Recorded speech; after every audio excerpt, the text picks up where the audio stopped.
이 사무엘하 21장 15절로 22절까지 말씀입니다.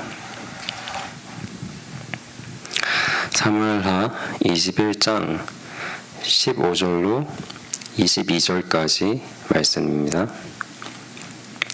가지고 계신 큐티책은 134쪽에 있습니다. 그럼 저와 한 절씩 교독하시도록 하겠습니다. 블레셋 사람이 다시 이스라엘을 치거늘 다윗이 그의 부하들과 함께 내려가서 블레셋 사람과 싸우더니 다윗이 피곤함에 거인족의 아들 중에 무게가 300세겔 되는 노창을 들고 세 칼을 찬 이스비브놉이 다윗을 죽이려 하므로 스루야의 아들 아비새가 다윗을 도와 그 블레셋 사람을 쳐 죽이니 그때 다윗의 추종자들이 그에게 맹세하여 이르되 왕은 다시 우리와 함께 전장에 나가지 마옵소서. 이스라엘의 등불이 꺼지지 말게 하옵소서 하니라. 그 후에 다시 블레셋 사람과 고벳에 전쟁할 때 후사 사람 시프게는 거인족의 아들 중에 삽을 쳐 죽였고 또다시 블레셋 사람과 고벳에서 전쟁할 때 베들레헴 사람 야레 오르김의 아들 엘하나는 가드 골리앗의 아우 라흐미를 죽였는데 그 자의 창 자루는 배틀채 같았더라. 또 가드에서 전쟁할 때 그곳에 키가 큰 자 하나는 손가락과 발가락이 각기 6개씩 모두 24개가 있는데 그도 거인족의 소생이라. 그가 이스라엘 사람을 능욕함으로 다윗의 형 삼마의 아들 요나단이 그를 죽이니라. 함께 읽겠습니다. 이 네 사람 가드의 거인족의 소생이 다윗의 손과 그의 부하들의 손에 다 넘어졌더라. 아멘.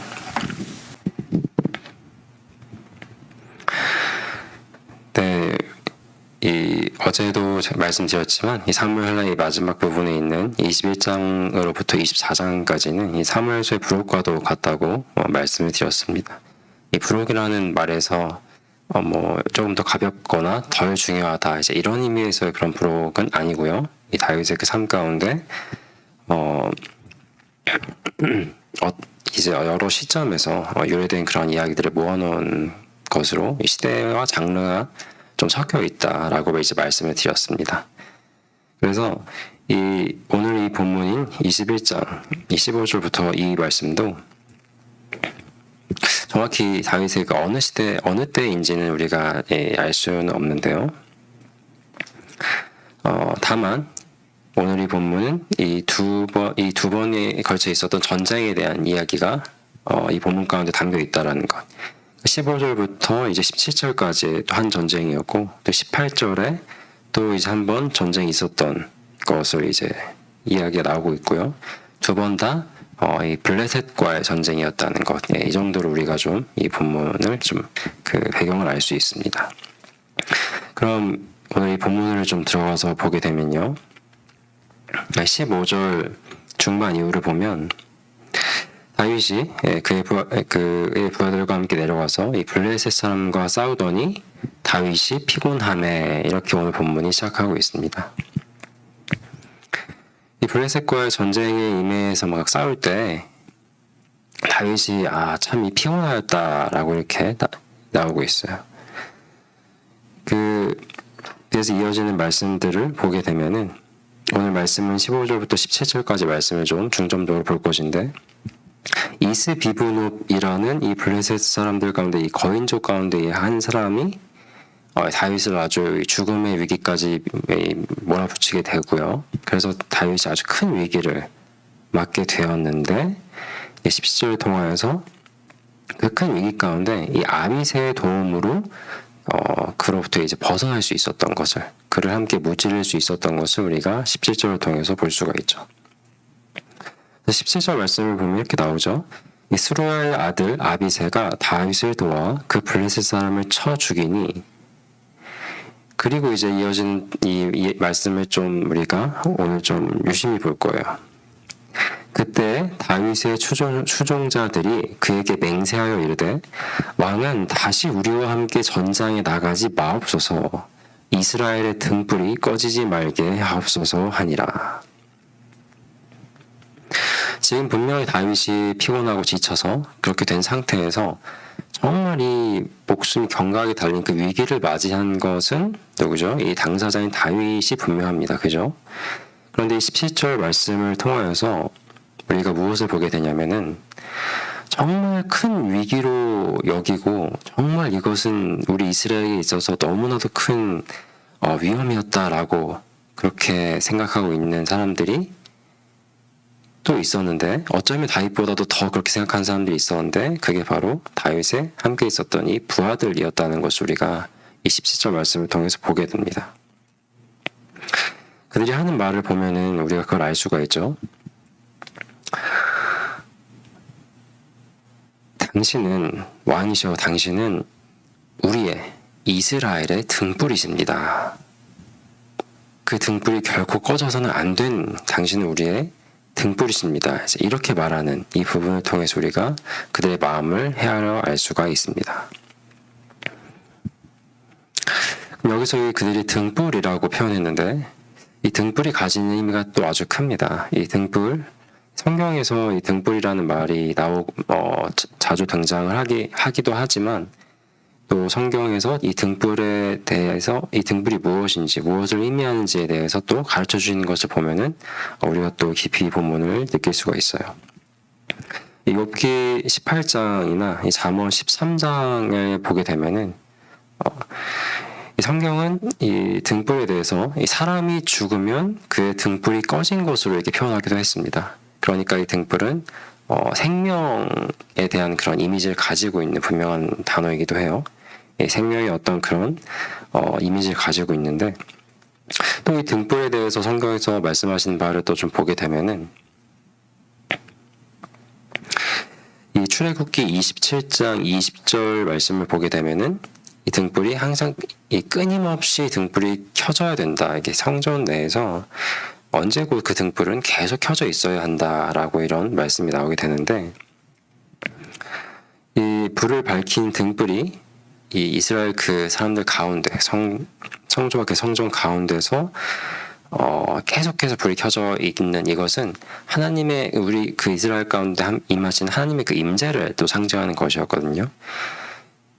우리 안에 거하신 하나님, 곧 우리의 소망이신 하나님, 그리고 곧 우리의 생명과도 같으신 그런 하나님이시다라는 그런 상징적인 의미를 이 등불이 또 가지고 있는 것이죠. 그러니까 이 등불은 정말 이 생명과 이 소망이 강한 그 이미지가 담겨져 있는 말인 것이죠. 그리고 한 가지 더 보게 되면은 이 열왕기하 8장 19절에 보면 이렇게 말씀이 나와요. 제가 읽어드리면 열왕기하 8장 19절에 여호와께서 그의 종 다윗을 위하여 유다 멸하기를 제기하지 아니하셨으니, 이제 이것은 나중의 일이죠. 열왕기하니까 멸하기 제기하지 아니하셨으니, 그리고 어떻게 나오냐면 이는 그와 그의 자손에게 항상 등불을 주겠다고 말씀하셨음이더라. 이런 말씀이 또 나옵니다. 그러니까 이 다윗에게, 그와 그의 자손들에게 이 생명과 소망 가운데 이 다윗 자손들이 거하시게 하시겠다라는 그런 말씀으로서도 이렇게 등불을 주시겠다, 이런 말씀도 나오고 있어요. 그러니까 종합해 보면 이 이스라엘 사람들에게 있어서 이 등불이라는 말과 이 등불이 가지고 있는 그 이미지라는 것은요, 결코 가벼운 것이 아니고 참으로 그들 가운데 정말 중요한 그런 말인데, 그것은 곧 정말 그 생명과 이 소망과도 같은 그런 말이라는 것이에요.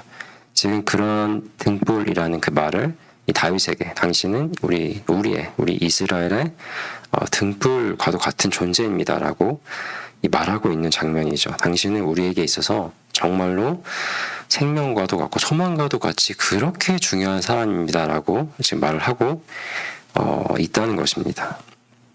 물론 그들이 하나님의 그 이미지를 대신해서 다윗을 그 자리에 놓고 있는 이제 이런 것은 아니고요. 이제 그만큼 중요하다라는 것을 표현하는 것, 보이시죠? 그래서 참 이런 것을 보게 될 때, 참 다윗을 다시금 또 생각을 하게 됩니다. 이 사람이 참 얼마나 참 이 복받고 있는 사람인가. 이 사람은 하나님께도 참 사랑을 많이 받은 사람인데, 함께하고 있는 이 주변 사람들, 이웃들에게도 참으로 큰 이 사랑을 받고 있는 모습을 보여주거든요. 참 예, 복된 사람이다 이렇게 보게 됩니다. 그래서 이 다윗이 지금 이 이스라엘 이 사람들이 다윗을 어떻게 여기고 있는지, 그리고 하나님도 다윗을 또 사랑하신다는 것을 우리가 알기 때문에 그것을 보면서 이 다윗이라는 인물은 어떻게 이러한 사랑 가운데 참 거할 수 있었을까, 참 이렇게 생각을 해보게 되었습니다.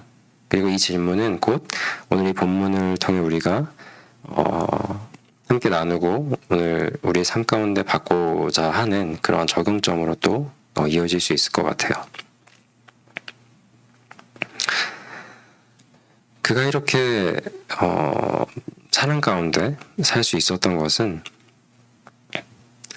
그가 이 하나님을 그의 삶의 등불과 같이 여겼기 때문이 아니었을까 생각해 보게 되었습니다. 물론 그가 하나님을 그의 삶의 등불과 같이 여길 수 있었던 것은 생명이고 소망이 되신 하나님께서 등불과도 같은 이 자기 자신을 다윗에게 등불로 주셨기 때문이니 먼저 이렇게 앞서고 있다는 것을 우리가 먼저 좀 생각할 필요가 있겠죠. 다윗이 하나님을 자신의 등불과도 같이 여기고 살 수 있었던 것은 실상은 그 순서를 따져 보았을 때 이 등불이신 하나님께서 이 자신을 다윗에게 등불인 자신을 다윗에게 정말 등불 주겠다고 하셨던 그 말씀, 아까 11개의 말씀도 읽었는데 먼저 그렇게 생명과 소망이신 주님이 생명과 소망인 자신을 다윗에게 은혜로서 자신을 먼저 주셨기 때문에 다윗이 그런 하나님을 먼저 이렇게 그 사랑이 있고 받았기 때문에 그 사랑을 의지하면서 더욱더 살기로 나아갈 수 있었다라고 그렇게 보게 됩니다. 이것은 우리가 살아갈 때, 신자로서 살아갈 때 아주 큰 중요한 점이라고 이미 아실 것이지만 우리가 여겨야 될 것입니다. 우리가 참으로 죄인된 사람들이고 실상 우리는 죄인 되었기 때문에 그 가운데 참 생명이 없고 참 소망이 없는 존재들이죠. 그런데 그러한 우리 주님께서 친히 먼저 다가오시고 친히 먼저 사랑하시고 불쌍히 여기셔서 참으로 은혜이신 그분이 그 은혜가 우리 가운데 거할 수 있도록 은혜를 베풀어 주셨죠. 하나님께서 그의 아들 주님을 우리에게 보내주셨던 것처럼. 그래서 참으로 먼저 우리를 불쌍히 여주시고 우리에게 손을 내밀어 주신, 우리에게 먼저 등불을 주셨기 때문에 우리는 그 생명과 소망 되신 하나님을 알게 되고 품게 되었고 그분을 의지하고 믿고 그분을 우리의 삶 가운데 등불을 여기며 살아갈 수 있게 되었다는 것, 이것이 참으로 이 생명의 원리이지 않습니까? 그러니까 우리가 먼저 기억해야 할 것은 하나님이 우리에게 먼저 그런 생명과 소망을 베풀어 주셨다는 것을 기억하는 것이죠. 그렇다면 우리는 그런 하나님의 등불을 받은 자로서 마땅히 다윗과 같이 나아가야 될 것이겠죠.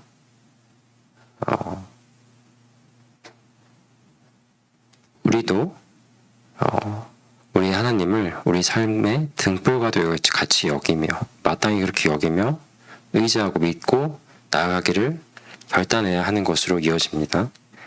하나님은 우리에게 생명과 소망이신 그런 하나님심을 우리가 기억하고 참으로 내 삶의 그 모든 것이 하나님을 향하며 나아갈 수 있도록 나에게 그렇게 베풀어 주신 그 은혜 받은 자녀로서 은혜 받은 자녀답게 그 은혜에 정말 진정으로 감사드리고 그렇기 때문에 더욱더 나의 등불과도 같이 우리 주님을 하나님을 여기며 살겠습니다라고 그렇게 감사와 더불어 결단하며 나아가는 그런 삶이 있어야 하겠습니다. 이것이 진정으로 이 복된 사람의 삶, 그리고 참으로 그렇게 큰 사랑 가운데 살아간 사람의 또한 비결이었을 것입니다. 그러니까 오늘 이 본문 가운데 나타난 이런 이 사랑의 원리, 우리에게 등불을 주시고 또한 우리는 그 주님을 등불과도 같이 여기며 나아가는 이러한 우리가 되기를 결단하시며 나아가시기를 주님의 이름으로 축원드립니다. 이 시간 함께 우리 통성으로 합심하여 기도하기를 원합니다.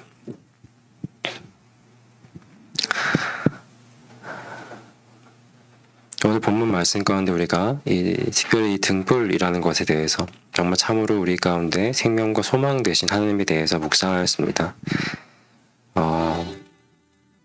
우리 삶 가운데 생명과 소망으로 우리를 찾아와 주시고 우리 가운데 거해 주심으로 우리에게 참 생명이자 참 소망의 삶이 될 수 있도록 인도해 주신 주님께 먼저 우리가 참으로 감사를 드리며 그리고 그 감사가 진정한 감사가 될 수 있도록 우리 또한 우리의 삶 가운데 우리 주님을 가장 나에게 귀하신 등불로서 생명과 소망으로서 여기며 나아갈 수 있는 그런 우리가 될 수 있기를 원한다고 이 시간 함께 합심하여 통성으로 기도하시겠습니다.